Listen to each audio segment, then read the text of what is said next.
Raffi adalah seorang pemuda kampung yang hampir setiap malam singgah di masjid. Kebiasaannya sejak kecil memang begitu. Selepas maghrib, ia suka duduk di serambi atau berbaring sebentar di dalam, menunggu Isya tiba. Masjid kecil itu tidak jauh dari rumahnya, hanya dipisahkan oleh jalan kampung yang sepi dan deretan pohon pisang. Meski sederhana, suasana masjid selalu terasa damai.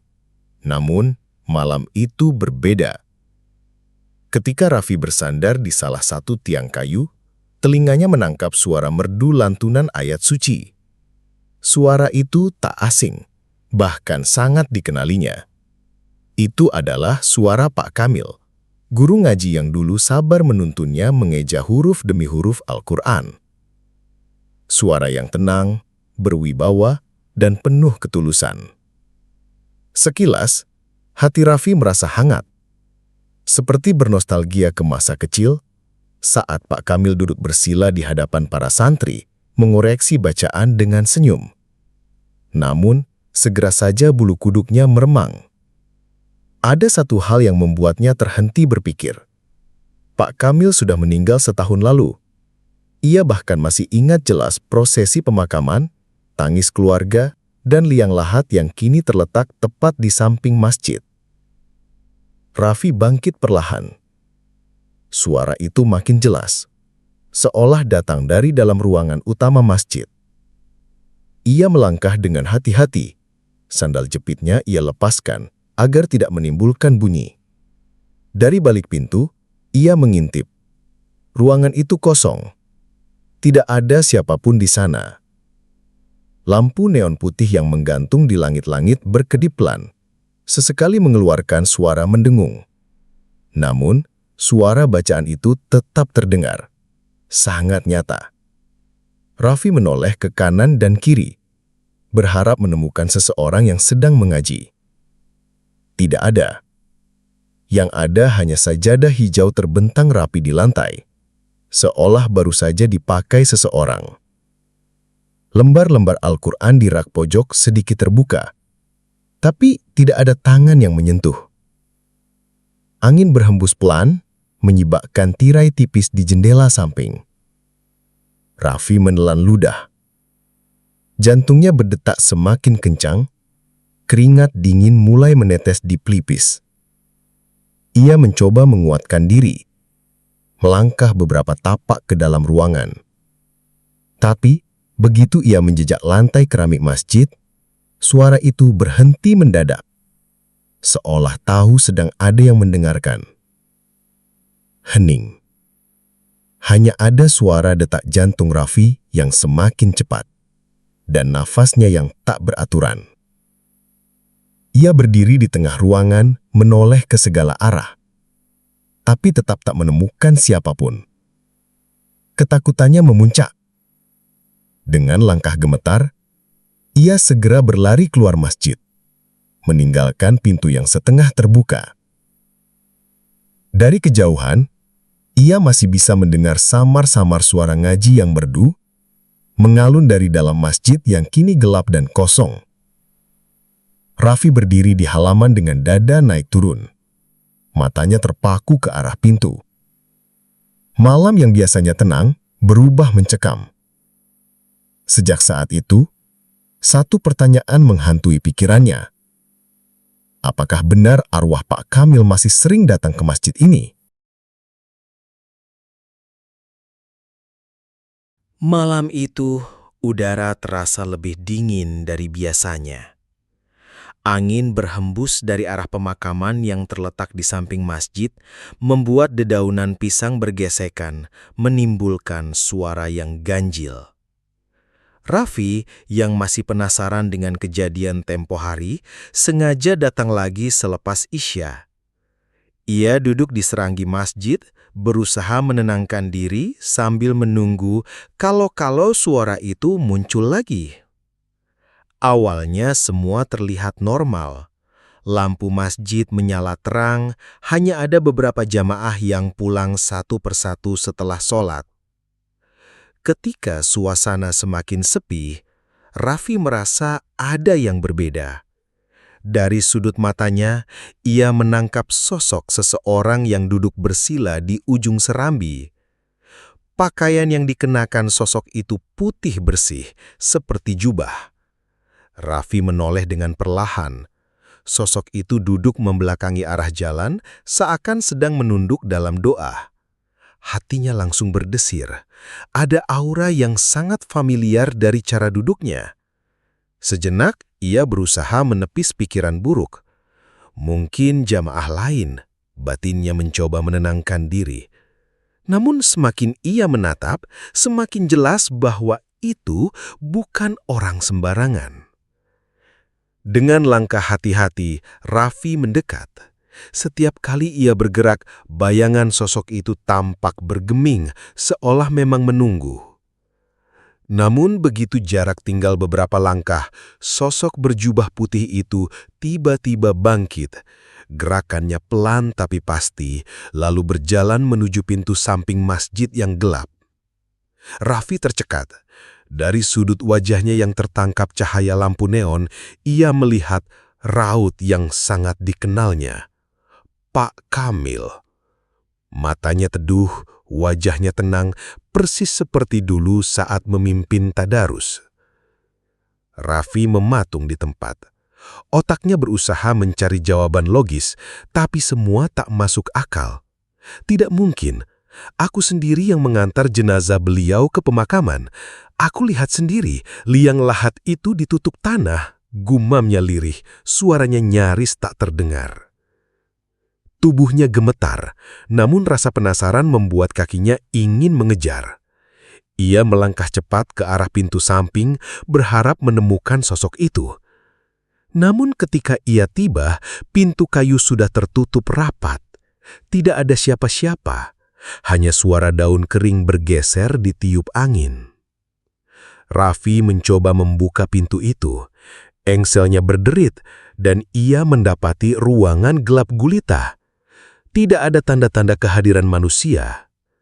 Hanya hawa dingin yang menusuk tulang membuat bulu kuduknya berdiri. Detik itu juga Raffi sadar yang ia lihat bukanlah manusia biasa. Itu adalah penampakan. Wajahnya pucat, keringat dingin bercucuran.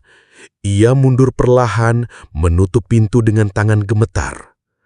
Malam semakin larut, suara jangkrik dan burung malam bersahut-sahutan, menambah kesan mencekam. Raffi melangkah keluar serambi dengan langkah gontai. Matanya sesekali menoleh ke arah pintu samping yang baru saja ia buka. Perasaan aneh membayangi pikirannya, seakan ada tatapan yang terus mengawasinya dari balik kegelapan. Sampai di jalan kampung, ia masih teringat jelas wajah itu. Wajah guru ngaji yang sangat dihormatinya. Wajah Pak Kamil yang seharusnya sudah beristirahat tenang di alam kubur. Pagi itu, Raffi duduk di tangga serambi masjid, menatap kosong ke arah mihrab yang masih tercium aroma kayu cendana dari bekas dupa malam Jumat. Suara azan subuh sudah lama berlalu. Jamaah satu persatu pulang, menyisakan dirinya dan seorang marbot tua yang sedang menggulung karpet. Marbot itu adalah Pak Darto. Tubuhnya kurus, punggung sedikit bungkuk, namun matanya tajam seakan bisa membaca apa yang dipendam orang. Raffi sudah lama mengenalnya, tapi jarang berbicara panjang. Hari ini ia memberanikan diri. "Pak," suara Raffi pelan, ragu-ragu. "Beberapa malam ini saya lihat sesuatu di masjid. Suaranya mirip Pak Kamil. Terus kemarin saya lihat sosok di serambi, pakai jubah putih. Wajahnya persis beliau." Suasana seketika hening. Angin pagi masuk lewat jendela kayu, membuat tirai tipis berkibar. Mata Pak Darto terlihat buram, namun ada sesuatu di balik sorotnya, seakan ia tidak kaget sama sekali. "Kalau kamu lihat Pak Kamil," suara Pak Darto bergetar, namun tegas. "Jangan panggil, jangan dekati. Biarkan saja." Raffi merinding. Ucapan itu keluar seakan sudah dipikirkan sejak lama. "Kenapa, Pak? Apa Bapak juga pernah lihat?" Pak Darto menghela nafas panjang lalu duduk di samping Raffi. "Kamu masih muda, Raffi. Ada hal-hal di masjid ini yang sebaiknya tidak kamu ketahui. Tapi kalau sudah sampai melihat, berarti kamu memang terpilih untuk tahu." Raffi makin gelisah. "Maksudnya?" Pak Darto menatap lurus ke arah mimbar. "Pak Kamil memang guru ngaji yang baik. Banyak anak belajar darinya. Tapi sebelum meninggal, beliau punya kebiasaan yang jarang diketahui orang." Raffi menegakkan badan. "Kebiasaan apa, Pak?" "Beliau suka qiyamul lail sendirian. Tiap malam, selepas jam 2, beliau duduk di serambi, mengaji sampai subuh. Kadang suaranya terdengar sampai luar masjid. Orang-orang bilang itu bukti beliau soleh. Tapi aku tahu ada sesuatu yang lebih dari itu." Raffi tercekat. "Lebih bagaimana?" Pak Darto menelan ludah, tangannya mengepal.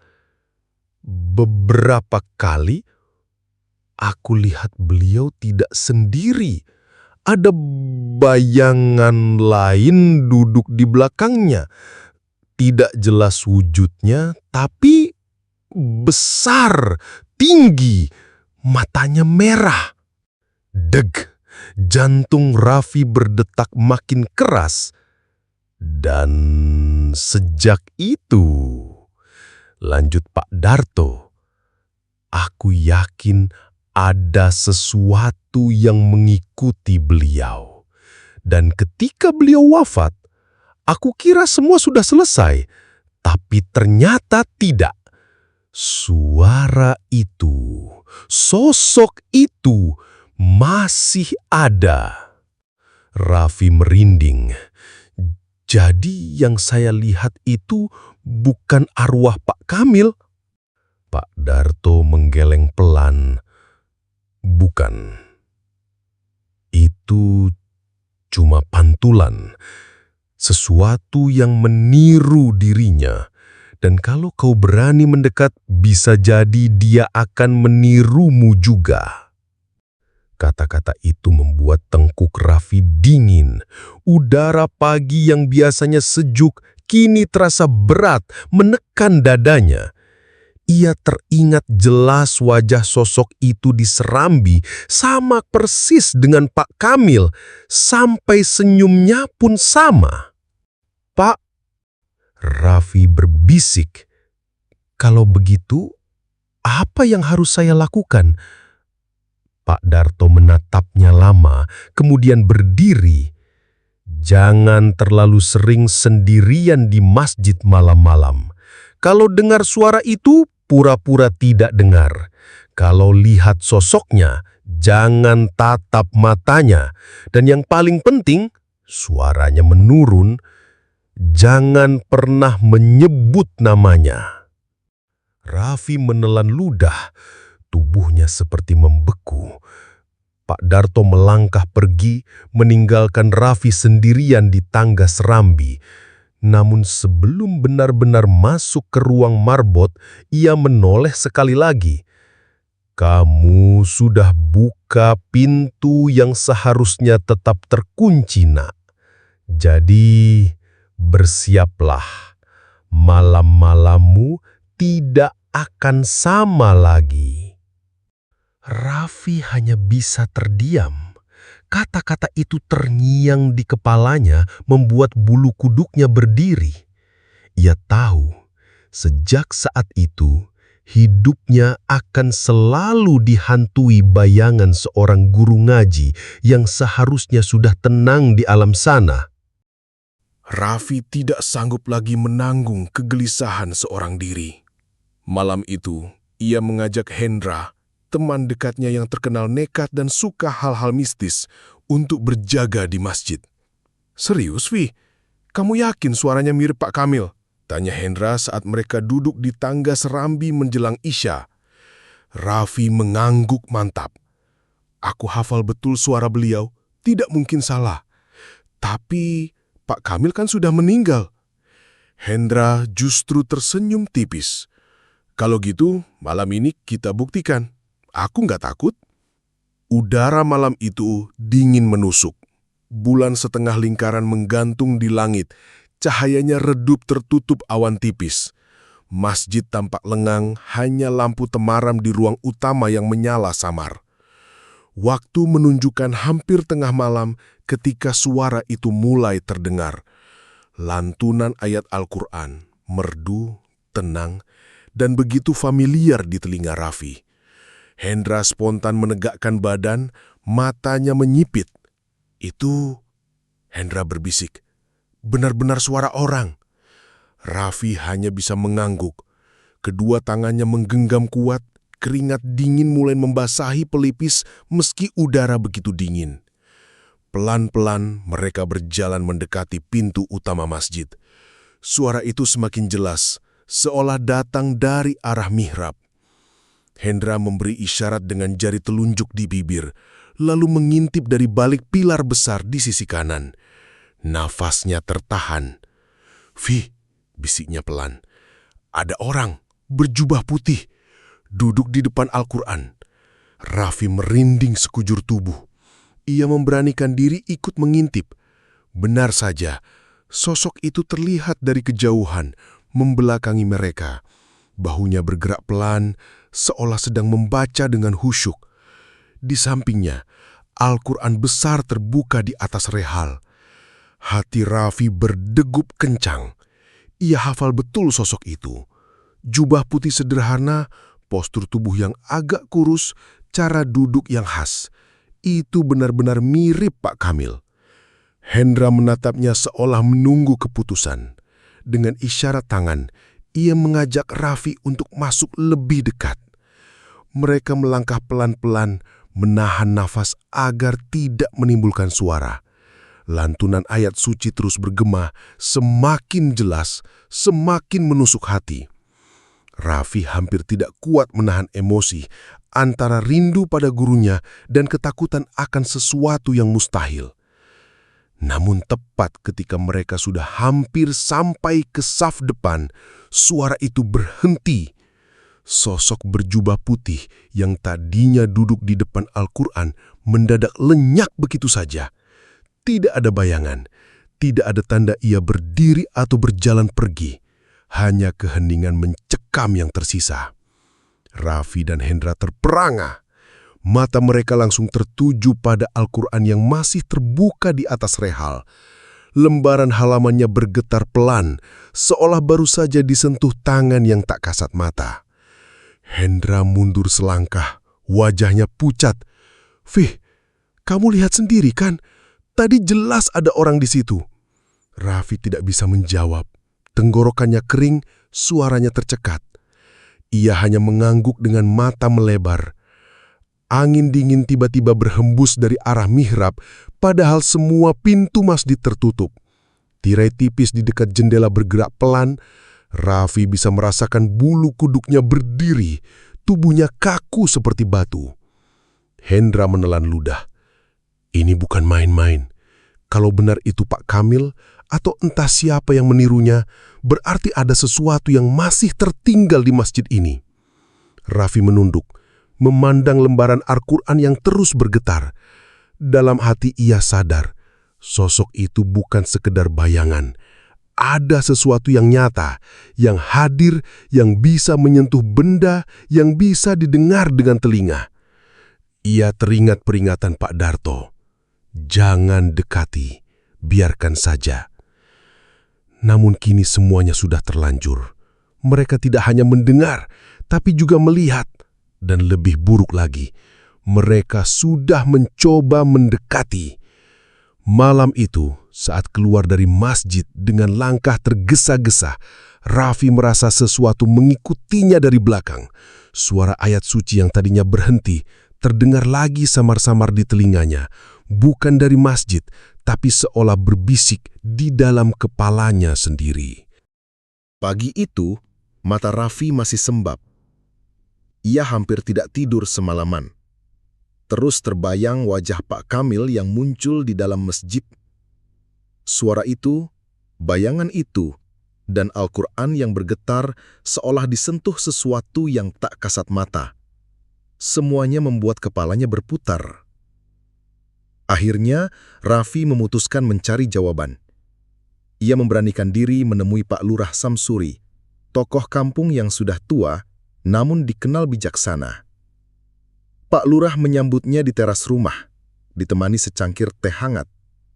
Raffi membuka percakapan dengan hati-hati, tidak langsung menyebut apa yang ia lihat. "Pak Lurah, saya mau tanya soal Pak Kamil," ujar Raffi, suaranya pelan.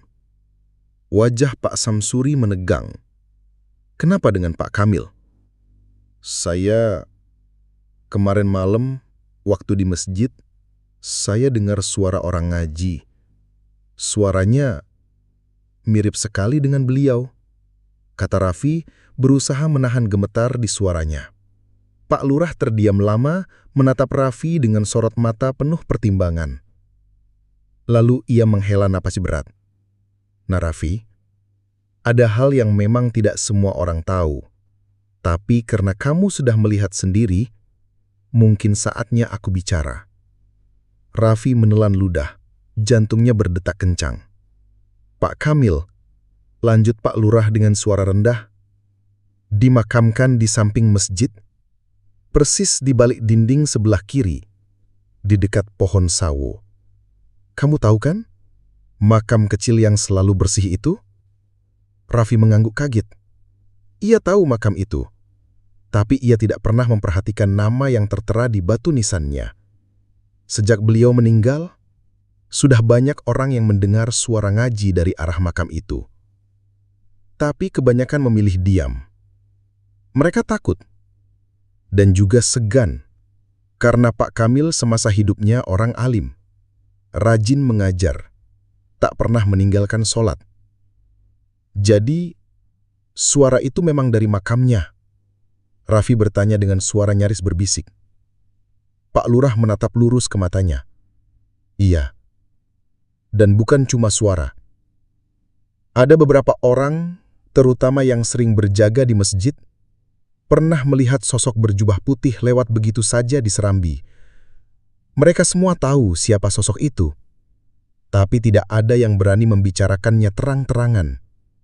Kau orang pertama yang bertanya langsung padaku." Raffi merinding sekujur tubuh. Semua kepingan teka-teki yang ia alami beberapa malam terakhir kini mulai menyatu. Sosok yang ia lihat, suara yang ia dengar, itu bukan manusia. Itu adalah arwah Pak Kamil.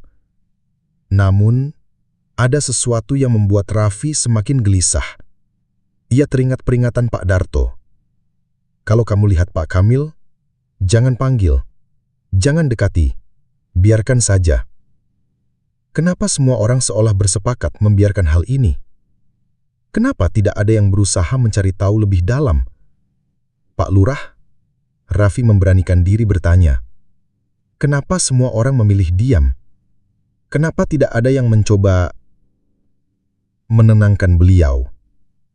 Pak Samsuri menatap jauh ke arah masjid yang terlihat dari kejauhan. Matanya sayu. "Ada hal-hal yang tidak bisa kita ganggu, Nak Raffi. Selama beliau tidak mengganggu siapapun, biarlah tetap begitu. Orang-orang percaya itu hanya pertanda bahwa amal ibadahnya semasa hidup masih tercium sampai sekarang." Raffi terdiam. Kata-kata itu menenangkan, sekaligus menambah ketakutan. Jika benar sosok itu adalah arwah, berarti ia masih berada di sekitar masjid, mengaji setiap malam, bahkan muncul di hadapan orang-orang yang tanpa sengaja melihatnya. Namun ada sesuatu dalam suara Pak Lurah yang membuat Raffi curiga. Seperti ada bagian cerita yang tidak diucapkan. Sesuatu yang lebih gelap daripada sekedar arwah seorang guru ngaji yang alim. Sore itu, saat ia berjalan melewati masjid, pandangan Raffi tertumbuk pada makam kecil di samping dinding. Batu nisannya putih, terawat rapi. Di atasnya bertabur bunga kering, seakan baru saja diziarahi seseorang. Ia menunduk, membaca tulisan di nisan. Haji Kamil bin Usman, wafat 2022. Raffi bergidik. Dari arah makam, samar-samar ia mendengar lantunan ayat suci. Suaranya merdu, namun entah kenapa kali ini terdengar lebih berat. Lebih sendu, seperti ada beban yang dipikul di balik setiap bacaannya. Dan untuk pertama kalinya, Raffi merasa suara itu bukan sekedar tanda kebaikan. Ada rahasia lain yang belum terungkap. Sesuatu yang membuat arwah Pak Kamil tidak bisa benar-benar pergi. Malam itu, suasana masjid berbeda dari biasanya.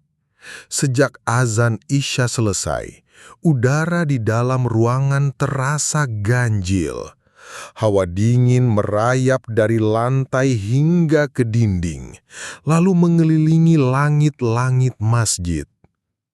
Raffi dan Hendra yang duduk di sof belakang saling menatap, merasakan ada sesuatu yang tidak wajar.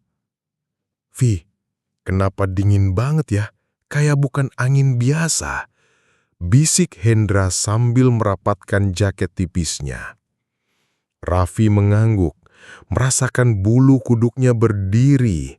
Semua pintu masjid sudah ditutup rapat, jendela terkunci.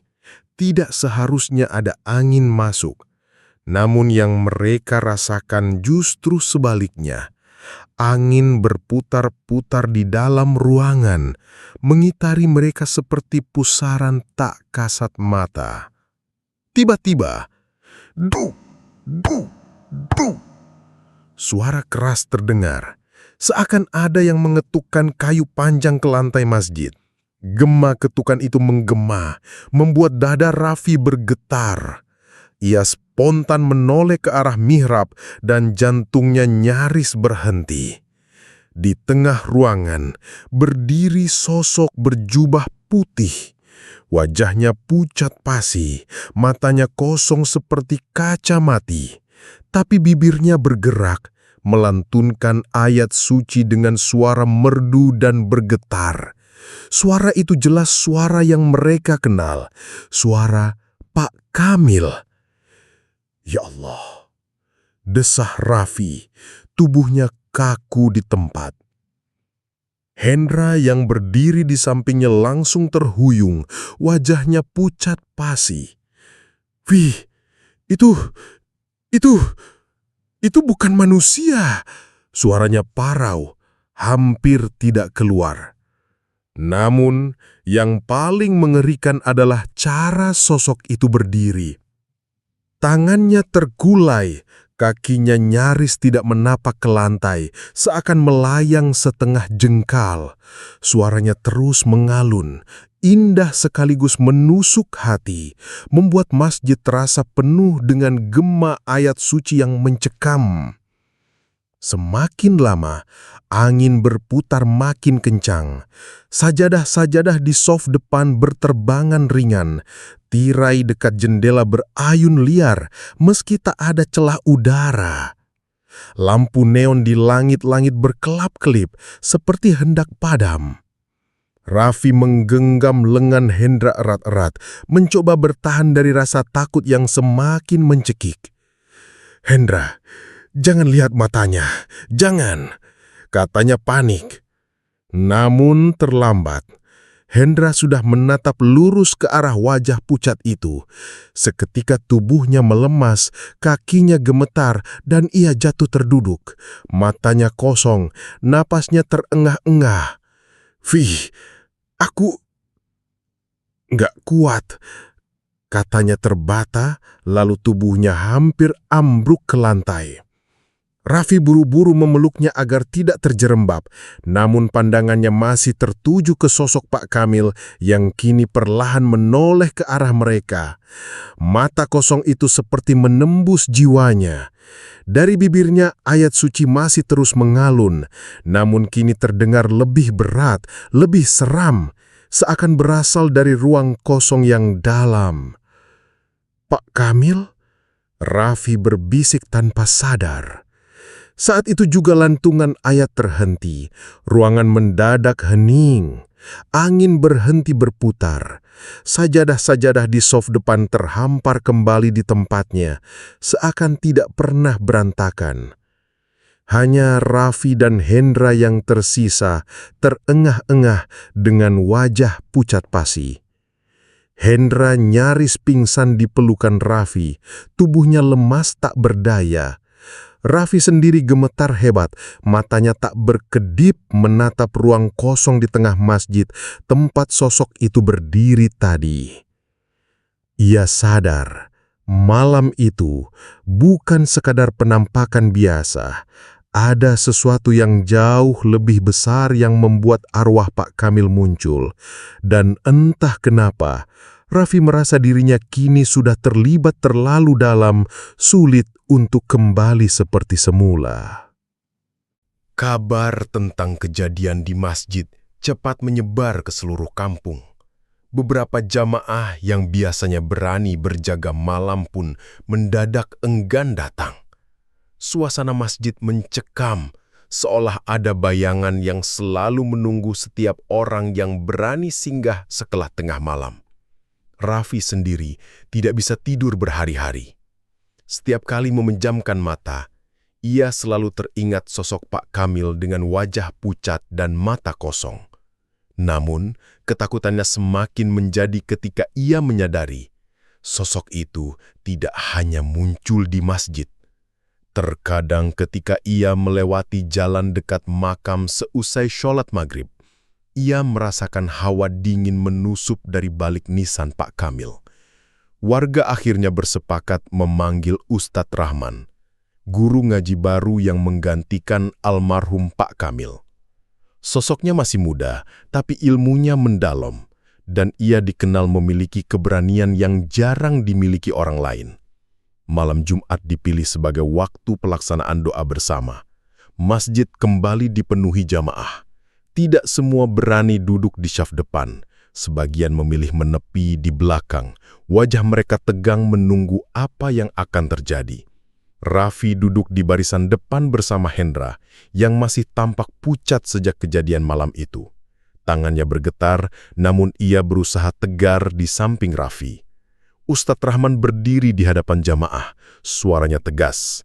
Malam ini kita bersama-sama berdoa, memohon kepada Allah agar semua gangguan di masjid ini diangkat. Apapun yang masih tersisa di sini, semoga dikembalikan dengan tenang ke sisinya. Doa pun dimulai. Suara zikir dan ayat-ayat suci mengalun memenuhi ruang masjid. Semakin lama, semakin kuat, seolah menjadi tameng yang melindungi semua orang di dalamnya. Namun, tiba-tiba suara lain meniusup di antara bacaan jamaah. Suara itu jelas, lantang dan merdu. Suara yang sangat dikenali Raffi. Suara Pak Kamil. Semakin lama, bacaan itu berubah dari merdu menjadi parau, dari tenang menjadi seperti jeritan panjang. Gema ayat suci yang keluar dari suara itu membuat seluruh jamaah terdiam. Hawa dingin menyergap, angin berputar di dalam masjid, dan tirai jendela berkibar liar. Lalu di tengah ruangan muncul sosok berjubah putih, Pak Kamil. Wajahnya lebih pucat dari sebelumnya, matanya kosong menatap kosong ke arah jamaah, sementara bibirnya bergetar melantunkan ayat-ayat suci dengan suara yang kini terdengar seperti tangisan. Beberapa jamaah ketakutan, ada yang hampir berdiri hendak lari, tapi Ustadz Rahman menahan dengan tangannya. "Tetap duduk, terus baca doa," serunya. Raffi merasakan dadanya sesak. Ia ingin berlari tapi kakinya seolah terpaku ke lantai. Sosok Pak Kamil semakin jelas, bahkan jemarinya yang kurus terlihat gemetar. "Teruskan doa, jangan berhenti," seru Ustadz Rahman lagi. Jamaah serempak menguatkan bacaan. Suara doa bergema memenuhi ruangan, mengalahkan jeritan ayat yang keluar dari mulut sosok itu. Sosok Pak Kamil menunduk. Tubuhnya bergetar, lalu perlahan mulai memudar. Suaranya berubah semakin lirih, seolah tertelan bumi, hingga akhirnya dengan satu dengusan panjang, ia hilang. Lenyap begitu saja, meninggalkan keheningan mencekam. Malam itu, masjid terasa lega untuk pertama kalinya. Hawa dingin perlahan pergi, dan suasana kembali seperti biasa. Jamaah saling menatap dengan wajah pucat namun juga lega. Namun, bagi Raffi, ketenangan itu hanya di permukaan. Beberapa hari setelah kejadian, setiap kali ia melewati makam Pak Kamil di samping masjid, ia selalu merasa ada tatapan dingin yang mengikuti langkahnya. Bulu kuduknya berdiri setiap kali ia lewat, meski ia tidak pernah berani menoleh. Ia tahu, meskipun sosok itu telah hilang dari masjid, misteri tentang Pak Kamil belum benar-benar berakhir. Ada sesuatu yang masih tertinggal di dunia ini, sebuah rahasia yang mungkin tidak akan pernah terungkap.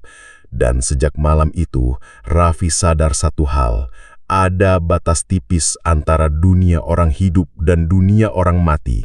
Dan ia, tanpa sengaja, sudah melangkah melewati batas itu.